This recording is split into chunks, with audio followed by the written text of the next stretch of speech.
Are you paid to stare at my aircraft? Or are you just waiting for the storm to clear so you can steal something from the luggage bay? The words cut through the deafening thrum of the torrential rain, sharp enough to slice through the heavy humidity of the private hangar. Garrick Vance didn't flinch. He simply tightened the manual pressure valve on his pneumatic lift, wiped a streak of dark grease from his forearm with an old rag, and rose to his full height. By the way, where are you watching from? Tell me in the comments below. What looked like a routine pre-flight check in an exclusive aviation hangar was already turning into something far colder, sharper, and more dangerous than anyone in that room could have anticipated.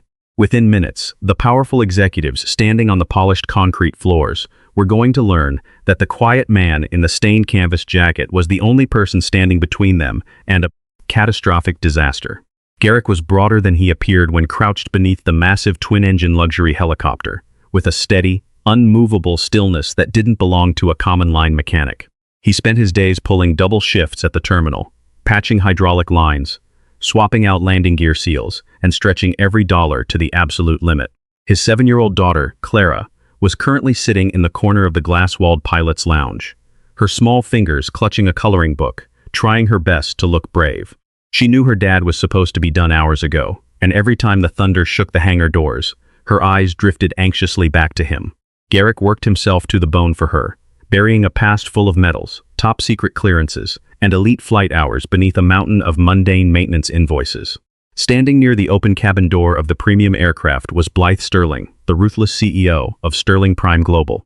She wore a tailored midnight blue trench coat, her diamond watch catching the stark overhead fluorescent lights, her knuckles white as she gripped her phone. She was a woman who commanded boardroom empires and forced competitors to freeze with a single glance. Yet right now her carefully constructed mask was cracking. Beside her, her 6-year-old son Toby was melting down. Terrified by the blinding flashes of lightning outside and the high-pitched, unnatural whine echoing from the helicopter's idling auxiliary power unit, the boy was sobbing, hyperventilating, shrinking away from his mother's touch. Blythe, completely out of her depth with his panic, tried to use her standard, commanding tone, which only made the child cry harder.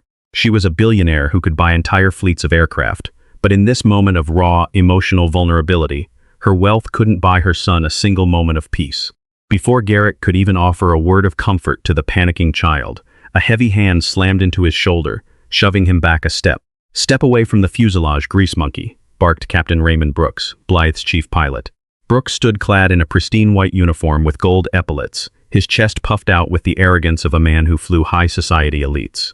"You were ordered to clear the runway blockages, not loiter around a $80 million corporate asset. Go back to the tool shed where you belong." Garrick raised his hands slightly, his voice dropping into a low, grounded rumble that somehow carried over the roar of the engines. "The auxiliary unit is running too hot, Captain, and the main rotor dampener has a visible fluid lag. If you lift off into a crosswind right now, your pitch control isn't going to respond." Captain Brooks let out a mocking laugh, turning to Blythe. "Sterling, don't listen to this high school dropout. He probably can't even read the digital diagnostics on the dashboard. My instruments show green across the board. We are cleared for departure." Blythe glanced at Garrick, her eyes cold, dismissive, and fiercely guarded. "I don't pay for the opinions of baggage handlers and mechanics," she snapped, her voice trembling slightly as Toby pulled at her coat, crying out in terror. "Captain Brooks, get my son inside and prepare for immediate takeoff. We have a multi-billion-dollar merger meeting in Manhattan in 40 minutes. Garrick didn't argue. He didn't raise his voice. Instead, he walked past the sneering pilot, stepped directly toward the wheel well, and shone his small pocket flashlight up into the dark assembly of the primary rotor linkage. He had noticed a faint, unnatural reflection on the titanium casing while the crew was loading bags, a shine that shouldn't exist on a freshly serviced machine. The rain hammered against the corrugated steel roof like a warning drum as Garrick reached his hand up, careful not to touch the hot exhaust shroud. When he pulled his fingers back, they weren't covered in standard aviation fuel or grease. It was a clear, viscous substance. He didn't just see a mechanical failure. His old military instincts, refined by years of surviving covert operations and evaluating sabotage patterns for experimental aircraft, flared to life. The torque stripe paint on the primary locking nut hadn't cracked naturally from operational stress. It had been neatly, surgically scraped away, and the locking pin behind it had been replaced with a brittle, low-grade counterfeit alloy designed to shear under high RPMs. This wasn't a maintenance oversight. It was a cold, calculated, lethal trap. Garrick turned slowly to face the arrogant pilot and the cold billionaire CEO. The quiet mechanic's energy shifted entirely, a commanding elite authority taking over his posture. "You turn that engine over one more time," Garrick said, his voice ringing with chilling certainty, "and this helicopter will tear itself apart before you clear the hangar roof." "Captain Raymond." Brooks let out a sharp, derisive laugh that echoed off the high corrugated ceiling of the hangar. He took a step closer to Garrick, his chest nearly brushing the mechanic's worn canvas jacket. "You've got a lot of nerve, pal," Brooks sneered, pointing a finger at Garrick's chest. "I've logged 5,000 hours in elite airframes. I know this bird inside and out. You're trying to scare a high-profile client because you want to pad your invoice for a night shift. Ms. Sterling, I strongly advise you to let my security detail remove this man from the premises immediately." Blythe Sterling stood frozen for a split second, her brilliant mind calculating the cost of a delayed meeting against the absurd warnings of a line mechanic. But before she could speak, a deafening crack of thunder shook the entire hangar structure, rattling the massive glass windows. The sound broke whatever fragile restraint her 6-year-old son Toby had left. The boy let out a piercing shriek of terror, pulling his hands over his ears and collapsing onto the polished concrete floor. His small body trembled violently, his breathing turning into shallow, terrifying gasps. He was hyperventilating, completely consumed by the overwhelming noise of the storm and the oppressive hum of the machinery. "Toby! Toby, look at me," Blythe cried out, dropping to her knees beside him. Her voice, usually so dominant and unyielding, cracked with pure panic. She reached out to grab his shoulders, but her hands were trembling so hard she could barely hold him. "Toby, stop it, you're fine. It's just rain. Get up, we have to go." Her commanding tone only amplified the boy's distress. Toby squeezed his eyes shut, kicking his legs frantically, completely deaf to his mother's frantic commands. The powerful CEO, a woman who controlled thousands of employees and dictated international market shifts, looked completely helpless. She looked around the hangar, her eyes wide with a rare, genuine vulnerability. Her security team stood back, awkwardly looking away, completely unequipped to handle a child's psychological breakdown. Garrick didn't hesitate. He didn't ask for permission. He dropped his wrench onto the floor with a dull clang, bypassed the arrogant captain entirely, and knelt down in front of the sobbing boy. He didn't grab Toby. He didn't raise his voice. Instead, he placed himself between the child and the flashing lightning outside, casting a broad, protective shadow over him. "Hey, buddy," Garrick said, his voice falling into a deep, incredibly warm cadence that seemed to cut right through the chaos. "Look at my hands. Just look at my hands." Toby's small chest heaved, but the sudden, steady calm in Garrick's voice made him open his tear-filled eyes. Garrick held out his large, grease-stained hands, palms up. "You see that black stuff on my fingers? That's helicopter magic. It keeps the big machines quiet. But right now, I need a co-pilot to help me count the thunder beats. Can you breathe in when I count to 3? Just 3. Garrick began to breathe deeply, a slow, rhythmic pattern. He didn't look at Blythe. He kept his focus entirely on the boy, his quiet masculinity acting like an emotional anchor in the middle of a hurricane. Within seconds, Toby's frantic gasps began to slow, mirroring Garrick's steady breathing. The boy reached out, his tiny, clean hand tentatively touching Garrick's rough, calloused palm. The sheer contrast between the two was striking. The billionaire's son finding absolute safety in the hands of an overlooked grease monkey. Blythe watched them in complete silence, her hand hovering in the air, still trembling. Her mind raced. She spent millions on top-tier private schools, specialized counselors, and elite security, yet none of them had ever been able to calm Toby during an episode like this. This stranger, a man she had just insulted, had pacified her son in less than 60 seconds without even trying. She saw the absolute peace radiating from Garrick, and a strange, unfamiliar sensation settled in her chest. She had everything money could buy, except this kind of security. Garrick gave Toby a gentle pat on the shoulder, then stood up slowly, turning his gaze back to Blythe. The warmth in his eyes instantly cooled into something sharp, serious, and deeply intelligent.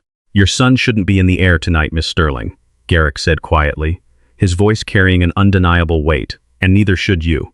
Look at this." He walked back to the primary rotor linkage and pointed a small penlight at a tiny silver pin tucked deep inside the mechanical housing. "I'll keep it simple so your pilot can understand," Garrick said, a touch of dry wit in his tone as he glanced at Brooks. "This locking pin isn't aviation-grade titanium. It's cheap, brittle steel painted over to look premium. The moment those rotor blades hit maximum rotation speed in a high-altitude crosswind, this pin will snap like a toothpick. Your main rotor will detach from the drive shaft." Captain Brooks sneered, stepping forward to look. "That's ridiculous. This aircraft was inspected 3 hours ago by our primary tech team at Meridian Logistics.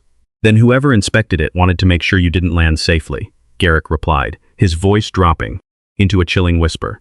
Blythe rose to her feet, her face turning pale as she stared at the tiny disguised piece of metal. Her sharp business instincts instantly locked onto the visual danger. She looked at Garrick, then at her defensive pilot, and finally down at the clean, clear fluid dripping from the housing onto the hangar floor. "Captain Brooks," Blythe said, her voice dropping into a dangerously quiet register that made her security detail instantly straighten up. "Did you personally oversee that inspection at Meridian Logistics?" Well, no, ma'am," Brooks stammered, his arrogance suddenly evaporating into visible sweat. The head of hangar security handled the logbooks. Garrick wiped his hands on his rag, his eyes scanning the dark perimeter of the hangar doors. "Then you might want to ask him why he let someone replace a critical flight component with a piece of junk." Before anyone could answer, the heavy steel emergency doors at the back of the hangar suddenly clicked, swinging open against the howling wind outside. A shadow moved quickly through the rain-soaked darkness just beyond the threshold. Garrick's eyes narrowed instantly as his old combat reflexes locked onto the movement. The trap had failed, and whoever had set it was already moving to their next plan. "Mercer, check the eastern perimeter. Now," Blythe commanded, her voice regaining its razor-sharp corporate edge, though an undercurrent of pure adrenaline vibrated through every word. Grant Mercer, her veteran lead bodyguard, signaled to his secondary security agent, Devin Cross. Both men drew their suppressed sidearms in a single fluid motion, their polished dress shoes clicking aggressively against the concrete as they rushed toward the heavy steel emergency doors. The storm howled through the open gap, spraying a fine mist of rain across the hangar floor. But by the time they reached the threshold, the dark silhouette had vanished into the shadows of the tarmac. Mercer scanned the blacked-out runway, his flashlight beam cutting through the downpour. "Nothing, ma'am," he called back, his jaw tight. But the lock on this door didn't fail from the wind. The magnetic strike plate was manually deactivated from the inside. Captain Raymond Brooks shifted uncomfortably, adjusting his gold-rimmed pilot's cap. Sweat was now visibly pooling along his hairline, despite the cool air rushing into the building. "This is getting completely out of hand," Brooks stammered, turning a desperate gaze toward Blythe. "Mrs. Sterling, we are letting an overactive imagination delay a critical business maneuver. The ground crew at Oak Ridge Executive Terminal probably just left the door unlatched. We need to board the aircraft and leave this madness behind." "Shut up, Raymond," Blythe snapped. She didn't look at her pilot. Her eyes were locked entirely on Garrick, who had already walked over to the digital maintenance terminal, mounted on a structural pillar near the helicopter. Garrick didn't ask for permission to access the terminal. His large, grease-stained fingers flew across the encrypted touchscreen interface with a terrifyingly precise muscle memory. He didn't look like a standard line mechanic guessing his way through a diagnostic menu. He looked like a man who had programmed systems twice as complex as this one. "The primary flight override wasn't an automatic system glitch," Garrick said, his deep voice slicing through the tense silence of the hangar.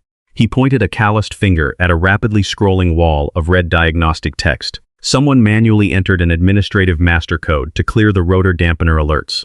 That's the only reason your dashboard showed green, Captain. The helicopter's internal computer was explicitly ordered to lie to you." Brooks went entirely pale. That's a restricted military-grade encryption frequency. Only 3 people in the entire aviation division of Sterling Prime Global have that master bypass key. Then one of those 3 people wanted to ensure you and your passengers entered a terminal. "The city tonight," Garrick said flatly, his expression completely unreadable. Before Blythe could process the sheer weight of his words, the heavy door to the pilot's lounge clicked open. Clara stepped out onto the polished concrete, her small sneakers squeaking softly against the floor.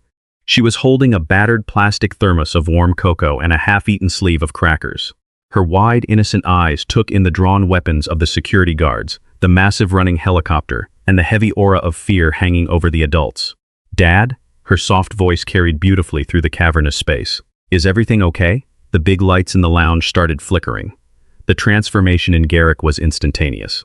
The cold, calculating, elite military operator vanished into thin air. His broad shoulders relaxed, and his face softened into an expression of profound protective warmth. He knelt down immediately as Clara approached, opening his arms to welcome her. "Everything is just fine, sweetheart," Garrick murmured gently, brushing a stray lock of hair behind her ear. "Just helping some folks fix a stubborn machine. Why don't you take a couple more minutes inside?" Clara looked past her father's shoulder, her gaze landing directly on Toby.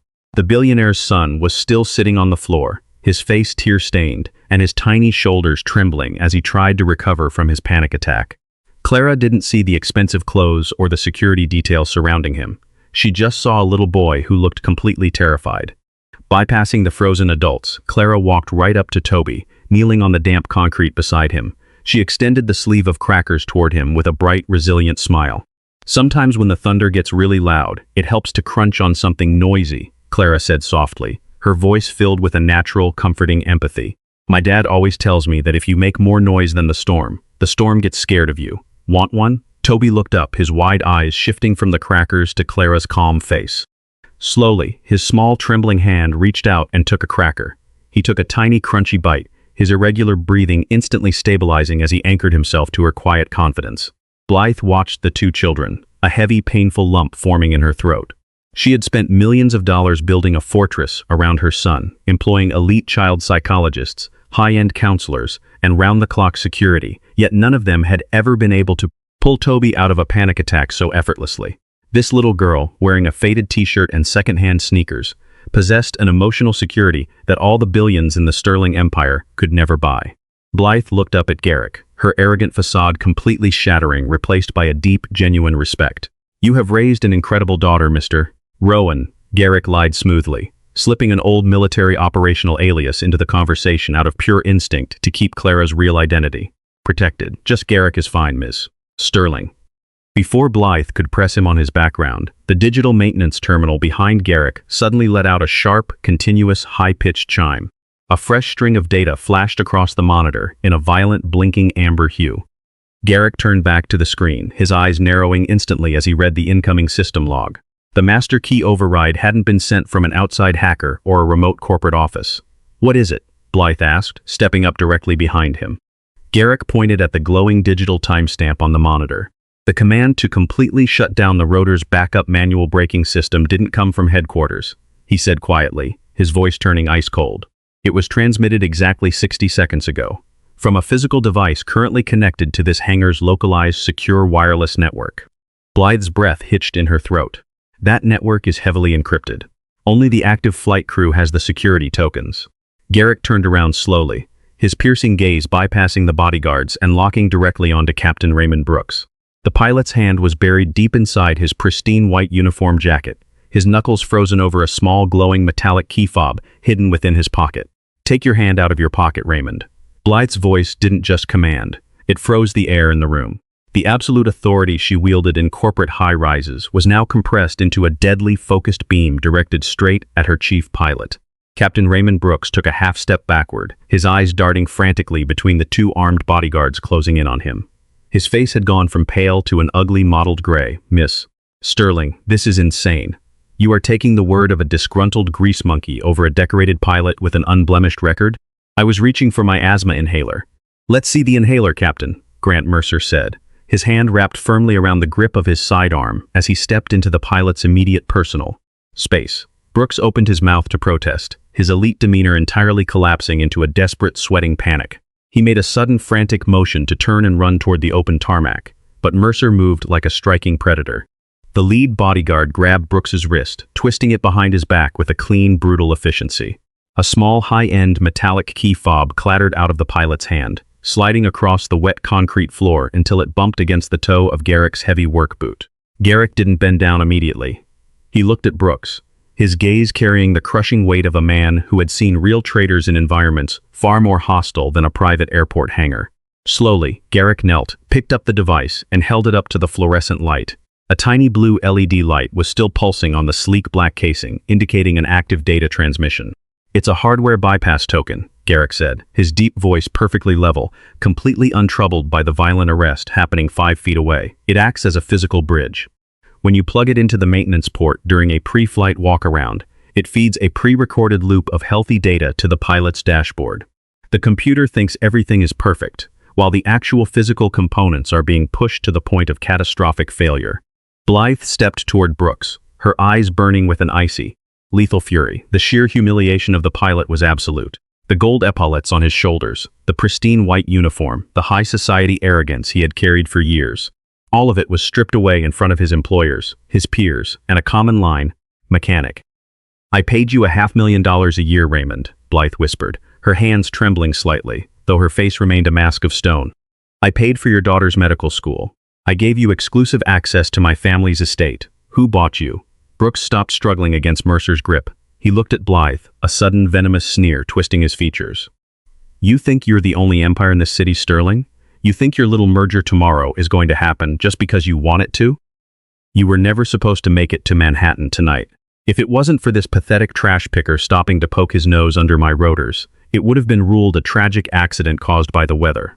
Toby let out another sharp sob, burying his face deeper into Clara's shoulder. Clara wrapped her small arms tightly around the billionaire's son, humming a quiet melody her father always sang to her when the storm nights got too intense.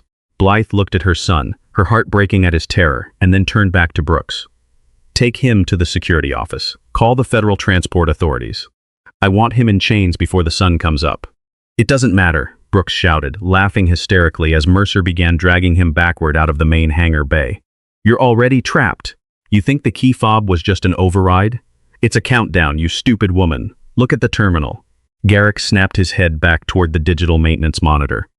The scrolling amber text had suddenly vanished, replaced by a massive, pulsing crimson warning screen. A high-pitched, deafening siren began to echo through the hangar, reflecting off the steel walls. The helicopter's twin turbine engines, which had been idling in a low standby mode, suddenly roared to life with a terrifying mechanical scream. The automated system had just been forced into a rapid combat takeoff sequence by the remote command. The fuel pumps are locked open, Garrick shouted over the rising din of the turbines. The internal electronic starter is bypassing the cockpit controls. It's forcing an automated engine overspeed right here inside the building. Above them, the massive primary rotor blades began to churn the air, slowly at first, then rapidly gaining momentum.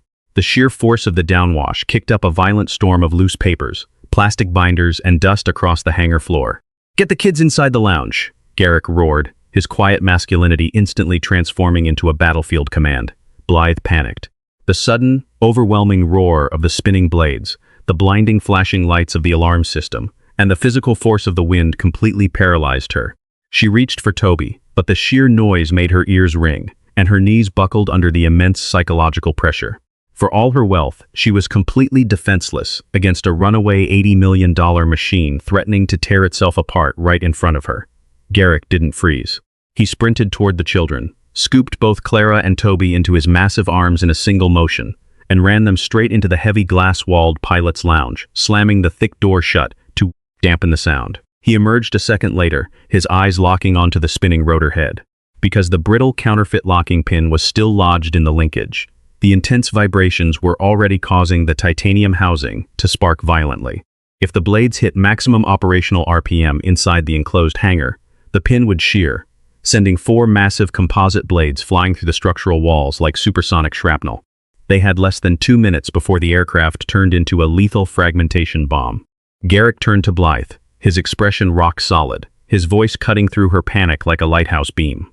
I need to cut the main fuel line manually from the overhead manifold, but the manual valve is 15 feet up, right next to the hot exhaust shroud. Blythe stared at him, her hands trembling violently as she pointed toward the spinning, sparking death machine. You can't go up there. It's suicide. Garrick didn't look back. Stay with the kids, he said quietly. He grabbed a massive heavy-duty steel pipe wrench from his old canvas bag, took a deep breath, and ran straight toward the screaming, shaking helicopter. The wind tearing off the composite blades felt like a physical wall as Garrick reached the base of the aluminum maintenance gantry. The air inside the hangar was rapidly ionizing, thick with the sharp, toxic smell of raw kerosene and overheating electrical wiring. The engine cowling of the Sterling Prime helicopter vibrated so violently that the rivets along the titanium seam were starting to weep gray powder. Below him, Blythe Sterling pressed her back against the reinforced glass of the lounge, her eyes wide as she held her breath. Her wealth, her network of powerful allies, her multi-billion-dollar corporate merger, none of it meant anything in the path of a runaway turbine. She could only watch the broad shoulders of the man she had called a grease monkey vanish into the blinding wash of the hangar lights. Garrick hauled himself up the vertical ladder of the gantry, his boots gripping the slick metal rungs with practiced, absolute precision. Every muscle in his body moved with a deeply ingrained fluid economy that didn't come from fixing civilian delivery trucks. This was the mechanical muscle memory of a man who had stood on the hot tarmac of forward operating bases in active combat zones, working on experimental aircraft while incoming mortar rounds shook the earth. He didn't look up at the spinning shadow of the rotor blades passing inches above his head. He looked only at his target, The primary fuel manifold sat nestled directly behind the main turbine intake, shrouded by a heat shield that was already glowing a dull, dangerous cherry red. The manual emergency shutoff was a heavy brass T-handle valve designed to be accessed only when the engines were completely cold. Right now, the ambient air temperature around the valve was soaring past 200 degrees, the heat waves warping the light. Garrick wrapped the tail of his wet canvas jacket around his left hand, reached through the blistering heat, and gripped the metal gantry rail to stabilize his stance. The wind tried to rip him from the platform, the downwash slamming against his back like an angry fist. He raised the heavy pipe wrench with his right hand, jamming the hardened steel teeth into the collar of the brass valve.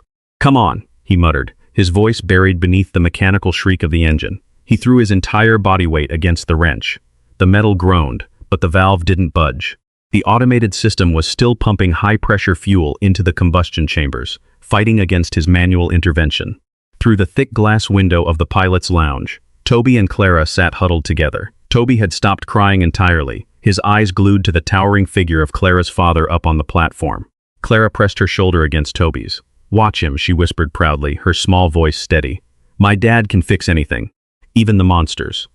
Blythe stood just outside the lounge door, her hands clutched against her chest, her expensive coat abandoned on the floor. The wind tore her hair loose, but she couldn't move.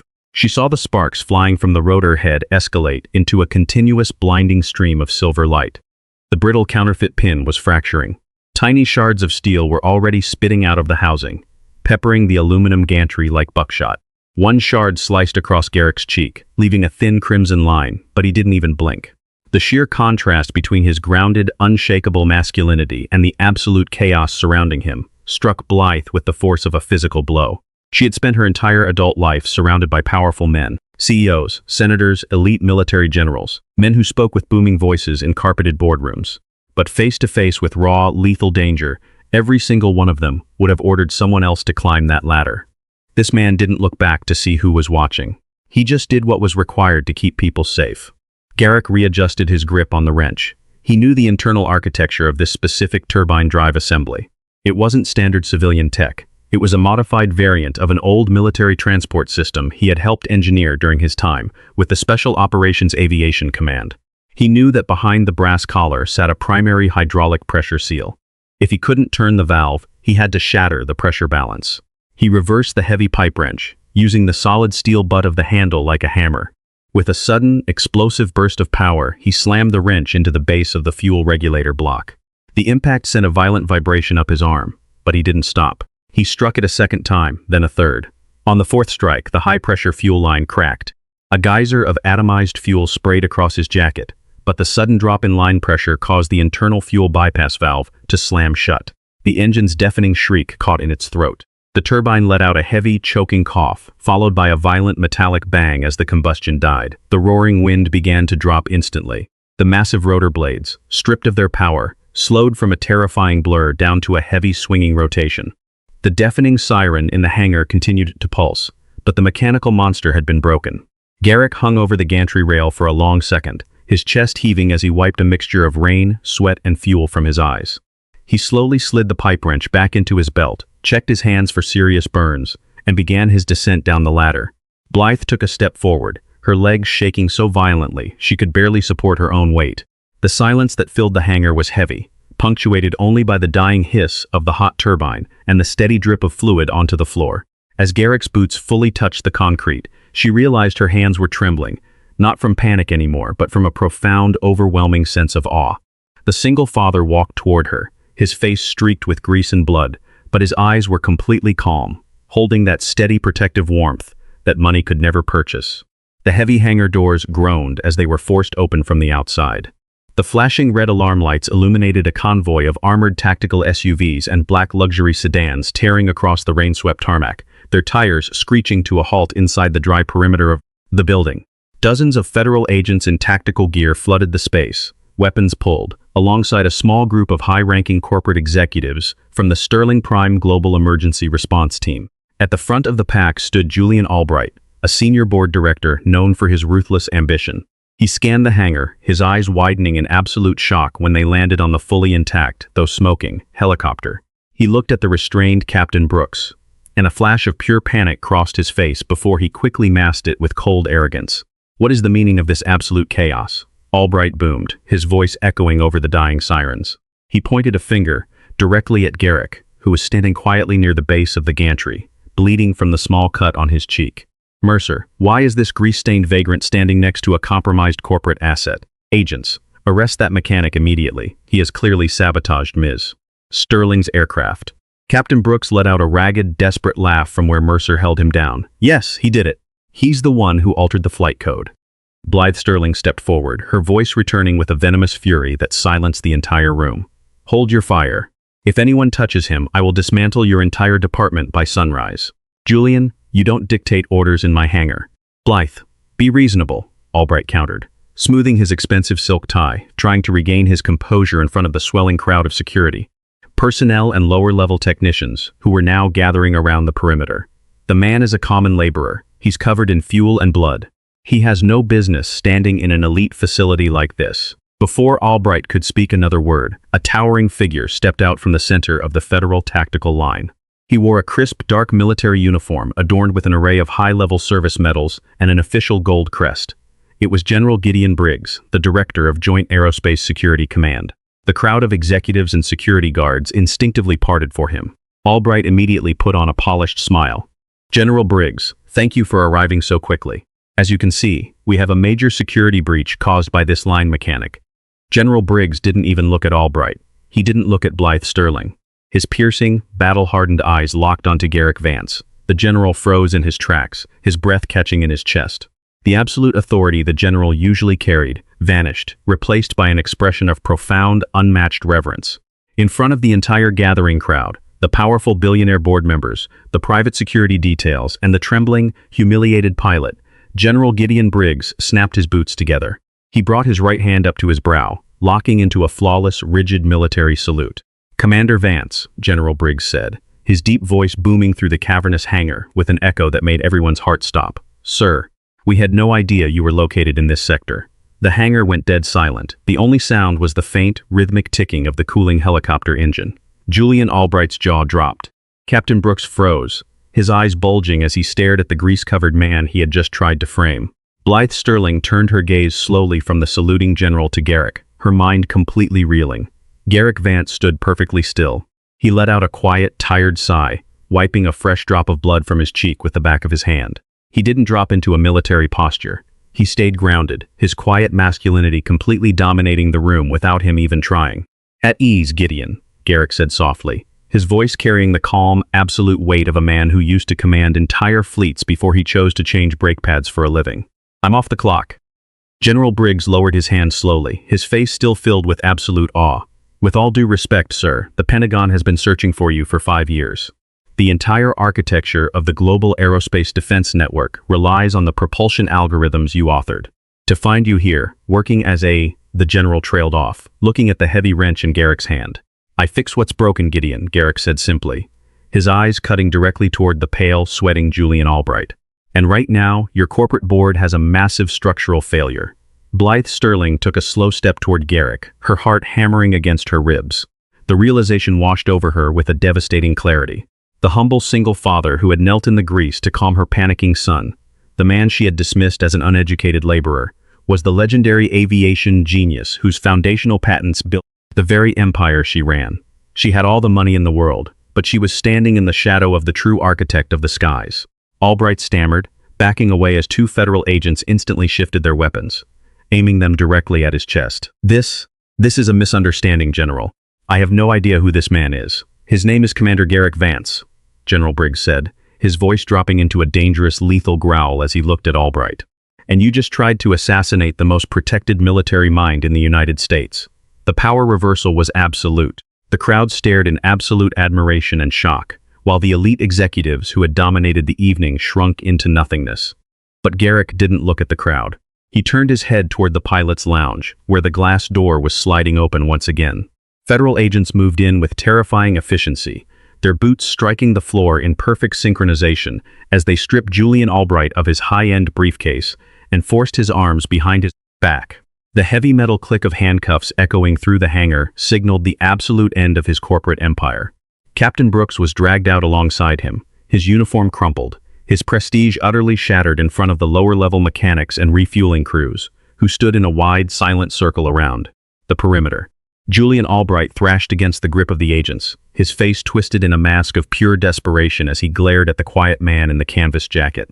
"You ruined everything," he screamed, his voice cracking as he was forced toward the waiting armored vehicles. "You're a ghost, Vance. You were supposed to be dead." Garrick didn't watch them leave. His eyes remained fixed on the sliding glass door of the pilot's lounge. Clara stepped out first, her small hand holding Toby's. The billionaire's son had completely stopped shaking. He wasn't looking at the armed tactical teams or the flashing strobe lights of the emergency vehicles. His eyes were locked entirely on Garrick. The moment Garrick knelt down, extending his arms, Toby did something that shocked every executive left in the room. He bypassed his mother's security detail, ran straight past General Briggs, and threw his small arms around Garrick's neck, buried his face in the mechanic's grease-stained shoulder. Blythe Sterling stood completely frozen, a faint tremble in her lower lip as she watched her son cling to the stranger. For years, Toby had shrunk away from physical contact during his panic attacks, pushing people away, isolating himself in a prison of fear. Yet here he was, drawing absolute warmth and safety from a man who had nothing but a wrench and a steady heart. General Briggs walked over, stopping a respectful 2 feet away from Garrick. He took off his decorated military cap, holding it against his side. "Commander, the global defense architecture has 2 empty seats at the high table, waiting for your return." The president himself signed the open-ended directive. "Name your price. The labs, the security, the funding, anything you want to protect your family." Garrick gently patted Toby's back, then looked up at the general. The quiet masculinity in his face was unyielding. "I already have everything I need to protect my family, Gideon. It's in a small 3-bedroom house 20 minutes from here. I don't build weapons anymore. I raise my daughter." General Briggs looked at Clara, who gave him a polite, shy wave, and then back at the legendary engineer. A profound sadness, mixed with immense professional respect, softened the general's rugged features. "Understood, sir. But if the world starts burning, you know where the secure channel is." He snapped another sharp salute, turned on his heel, and began marshaling his tactical teams back toward the exit. As the crowd of federal agents and airport personnel began to disperse, leaving the hangar echoing with a quiet, heavy stillness, Blythe stepped forward. The cold, unapproachable billionaire CEO was completely gone. Her hands were tucked into the pockets of her trench coat, her shoulders slightly dropped, her eyes shining with a rare, genuine vulnerability. She stopped right in front of Garrick as he stood up, holding Clara's hand while Toby reluctantly stepped back to his mother's side. "I don't even know how to begin apologizing to you," Blythe said softly, her voice carrying a deep, emotional weight that none of her board members had ever heard. She reached into her pocket, pulling out a pristine white silk handkerchief. Without asking, she stepped closer, close enough that Garrick could smell the subtle scent of jasmine on her coat, and gently pressed the silk against the bleeding cut on his cheek. Garrick didn't pull away. He stood perfectly steady, his calm gaze locking into hers. The silent chemistry between them grew naturally in the quiet space, a spark born not from forced pleasantries, but from a shared survival of a lethal midnight crisis. "You don't need to apologize," Garrick said, his voice a low, soothing rumble. "You were protecting your kid. I get it." "No," Blythe whispered, her fingers brushing against his jawline for a fleeting second before she dropped her hand. "I was arrogant. I thought because I could buy the sky, I owned the people who kept it from falling. My own security missed everything. My own pilot tried to kill my son. And the only reason we are breathing right now is because you chose to stay in the rain." She looked down at Toby, who was now holding Clara's coloring book, chatting quietly with the little girl near the gantry. "You gave my son peace tonight, Garrick. I have spent millions trying to find someone who could do that. Money can buy a lot of things, but it couldn't buy his safety tonight. It couldn't buy his calmness." "Safety doesn't come from a bank account, Miss Sterling," Garrick said quietly. "Call me Blythe." "Please," she said, her eyes searching his face, looking for a hint of the legendary commander, but finding only a deeply grounded, protective father. "I know you want to go home. I know you want your quiet life. But tomorrow morning, the merger goes through, and I will officially control the largest aerospace development contract in the country. I need someone I can trust. Not a corporation, a person." She stepped even closer, her breath catching as Garrick tilted his head slightly, a faint, intelligent smile touching his lips. "Are you offering me a job, Blythe?" "I'm offering you an empire, Garrick. I want you to head the entire global safety and structural engineering division of Sterling Prime. You can work from your small house. You can pick Clara up from school every single day. But I want your eyes on my assets, and..." She paused, her voice dropping into a softer, more intimate register. "I want my son to know the man who saved his life. Garrick looked at his daughter, then back at the powerful woman whose vulnerability had just revealed her true humanity. Before he could give her an answer, Grant Mercer, her lead bodyguard, hurried back into the hangar from the security terminal, his face completely pale as he held an encrypted tablet. "Mr. Sterling," Mercer gasped, his voice tight with sudden renewed panic. "We just intercepted the secondary data stream from Albright's locked device. The sabotage on your helicopter wasn't the final phase of the contract." Blythe turned sharply, her corporate defenses instantly snapping back into place. "What are you talking about, Grant?" "Albright is in custody." Mercer held up the screen, his hand shaking slightly. "Albright didn't hire Brooks. He was just the local coordinator.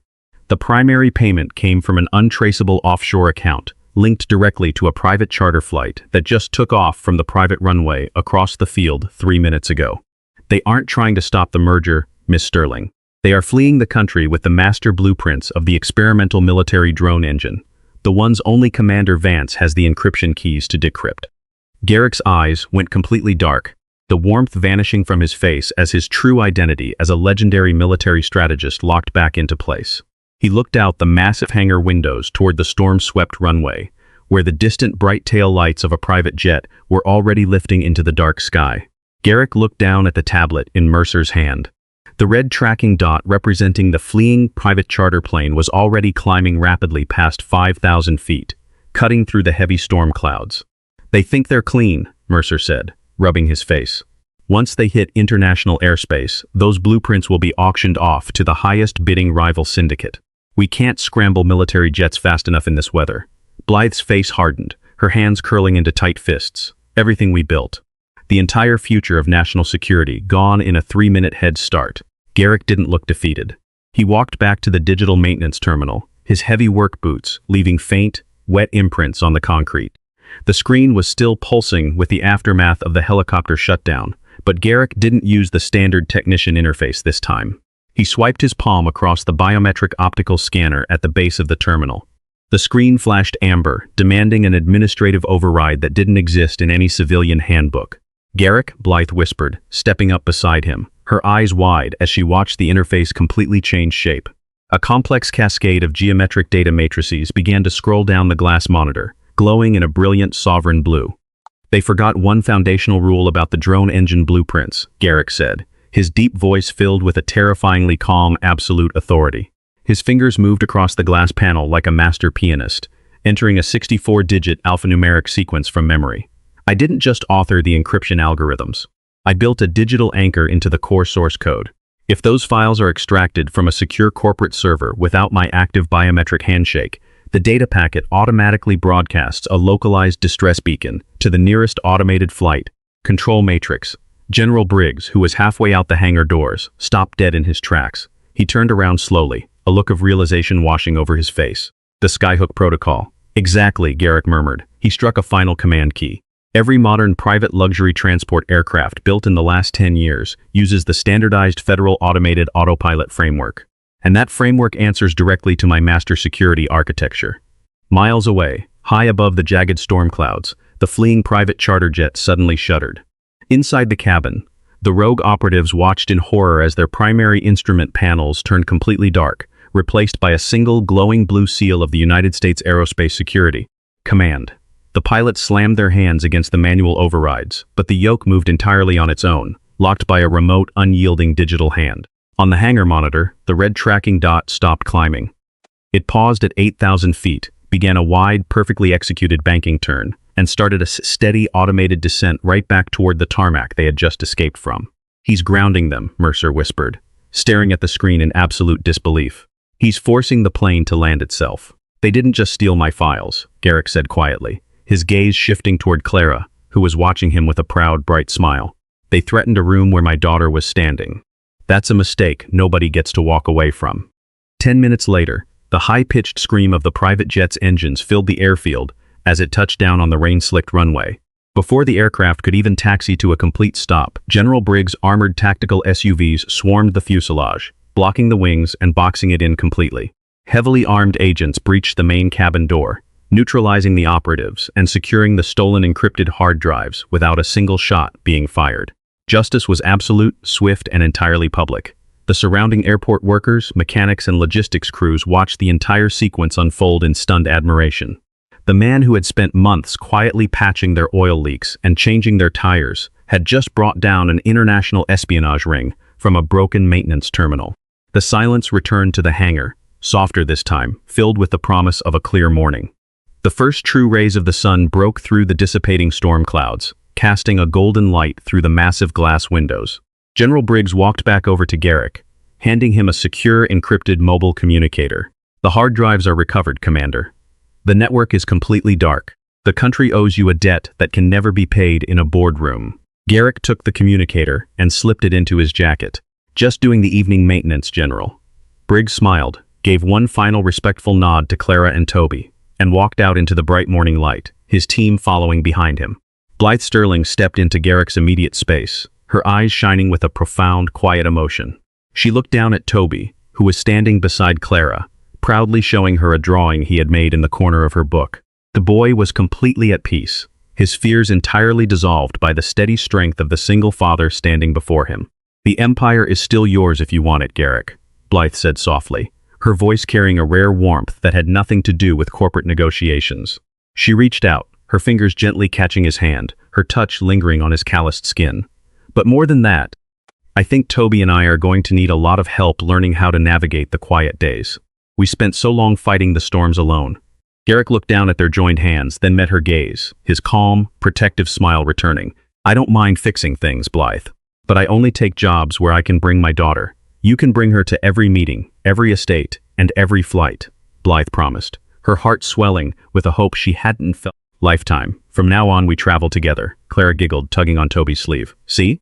I told you my dad fixes everything." As the small group walked out of the cavernous hangar together, stepping into the fresh, sunlit morning air, the quiet single father slung his worn tool bag over his broad shoulder. The world knew him as a legendary commander, an aviation genius, and a protector of nations. But as he looked down at the little girl holding his hand, he knew his greatest title would always be exactly who he was: a dad.